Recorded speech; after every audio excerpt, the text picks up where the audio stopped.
Se concentrer sur l'instant pour ne pas se laisser envahir par les pensées négatives, ce n'est pas un rituel mais une technique précise, la pleine conscience.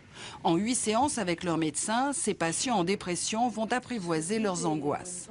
On a montré que la dépression, c'est des ruminations en lien avec le fait de ne pas accepter le moment présent et surtout quand il est douloureux ou désagréable.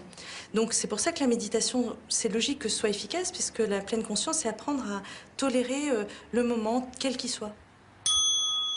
L'hôpital Sainte-Anne à Paris connaît bien cette technique validée par des études scientifiques. On l'applique dans des maladies mentales comme les troubles graves de l'humeur, quand les médicaments ne suffisent pas à stabiliser les patients.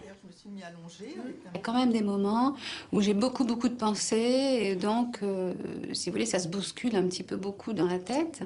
Et c'est ça qui, au final, m'apaise, je pourrais dire. Les principes de la méditation s'adaptent même à des enfants qui ont du mal à se concentrer et s'endormir. Avec des exercices d'attention qui font appel aux 5 sens, Noé apprend à mieux contrôler son trop-plein d'émotions.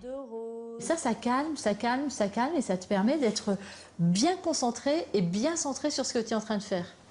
Avant les contrôles, je suis beaucoup moins stressée. Je m'endors plus tôt. Et donc j'ai de meilleurs résultats à l'école. Donc dans tous ces moments où le stress va très vite venir les submerger, grâce à la méditation en pleine conscience, on leur donne des outils pour gérer leur stress. Bien connue aux États-Unis, la méditation a fait la preuve de ses bienfaits sur le cerveau et sur le cœur. Elle commence tout juste à percer en France.